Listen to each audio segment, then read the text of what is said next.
Today, more than 60 years after the murder of 6 million Jewish people in the Holocaust, hatred of Jews refuses to go away. Jewish people may still face verbal abuse or physical attack as they go about their daily lives. Jewish places of worship and cemeteries continue to be vandalized. And Jewish people are still accused of secretly controlling the world economy, politics, and governments. All these violent acts and mistaken beliefs are based on lies, myths, and prejudices. We call this fear and hatred of Jewish people anti-Semitism. To discover the origins of anti-Semitism, we have to go back almost 2,000 years to the early days of Christianity. The man who Christians call Jesus Christ was born and died as one of the Jewish people. In his short time on earth, Jesus taught a message of love and how to live a good life in the tradition of other Jewish teachers. Jesus was killed by the Romans, crucified as were countless others seen as a threat to Roman rule. But early Christians, angry that Jewish people did not believe Jesus was the Son of God, and also wanting Roman citizens to follow their new Christian religion, taught that Jews and not the Romans were to blame for the killing of Christ, a myth that led to hundreds of years of persecution.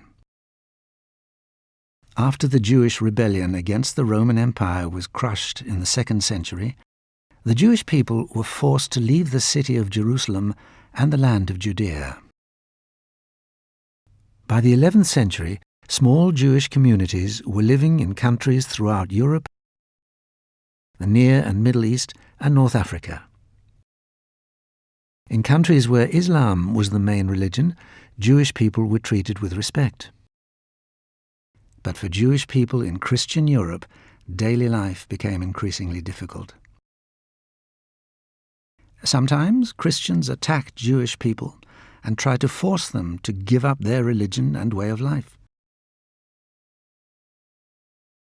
In an age of superstition, Jews were accused of black magic and causing diseases like the Black Death, even though they, of course, died of this disease alongside their Christian neighbours. If a child went missing, it was often Jewish people who were blamed.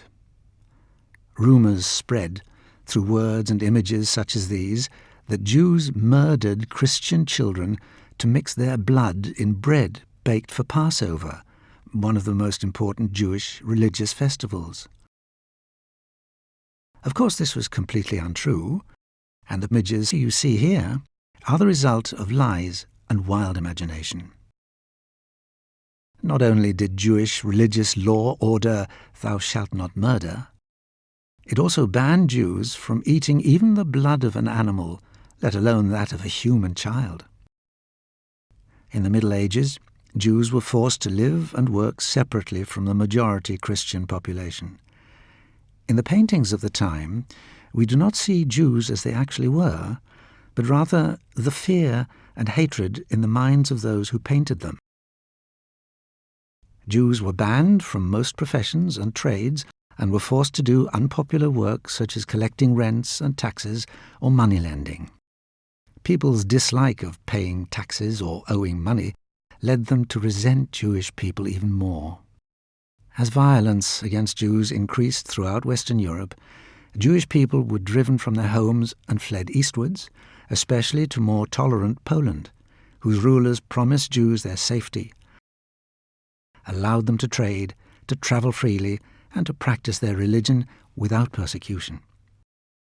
By the middle of the 16th century, 80% of the world's Jewish population lived in Poland. Attacks and persecution still continued. In some of the countries of Western Europe, Jews had to wear coloured patches on their clothing and were ordered to live in separate parts of town from the rest of the population, called ghettos. For centuries, these anti-Jewish laws remained in force. But over time, the ignorance and superstition that demonized Jewish people began to fade away. From the 17th century, a growing number of people searched for scientific explanations to understand how the world and universe worked. Church teaching that God decided people's place in society was challenged as ideas about freedom and equality took hold. In the upheavals these ideas created, laws that discriminated against Jewish people were gradually abolished. And from the 19th century, Jewish people were free to leave the ghettos and live and work alongside their non-Jewish neighbours. Many expected that Jews would give up their religion and adopt the lifestyle of the majority population and, in effect, stop being Jewish. The fact that many Jewish people did not give up their beliefs and traditional way of life came as a shock and was seen as a rejection of modern ways by a stubborn people. So, the Jewish question, how to live alongside Jewish communities that were no longer kept in the ghettos but who refused to disappear by living just like everybody else, became a troubling issue for many. In 1859, the British scientist Charles Darwin published a book called On the Origin of Species, in which he said that all life on Earth had evolved over millions of years. Some people misused Darwin's ideas to claim that humans had evolved into distinct groups or races. They thought that at the very top of these groups was the white European or Aryan race, and the Jews were a separate Semitic race. For those obsessed with the Jewish question, the idea of a Semitic race meant that the Jews were born different from other people and so could never become part of mainstream society. Today we know these ideas are untrue. Modern science shows that there is only one human race, and any differences we see between different ethnic groups are very minor variations, such as skin colour. Jews are not even a separate ethnic group, but come from many different ethnic groups around the world. Certainly, there is no such thing as a Jewish race. Wilhelm Marr, well known in Germany for his anti-Jewish views, was the first person to call dislike of Jewish people anti-Semitism. Marr and his fellow anti-Semites did not agree that a Jewish person stopped being Jewish if they became Christian. For them, a Jewish person would always be a member of the so-called Semitic race, whatever their religion. And so, hatred of Jewish people for religious reasons was joined by a new idea, that Jewish people were an inferior race. The solution to the Jewish question, anti-Semites argued, was to force Jewish people to leave Europe. But at the start of the 20th century, the place where Jews suffered the greatest hostility was not Germany, where all the old anti-Jewish laws had been abolished, but Russia.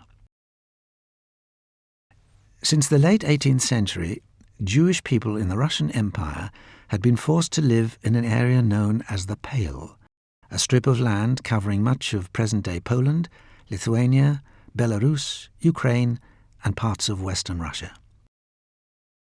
The Russian Emperor, Nicholas II, saw his Jewish subjects as enemies within his own empire. He allowed armed thugs to attack Jewish communities. Thousands died, and millions more fled abroad. But the Tsar's power over his people and his empire was fading. Revolutionary groups were plotting to overthrow him. In 1905, a Christian, Sergei Nilus, wrote a book called The Protocols of the Learned Elders of Zion.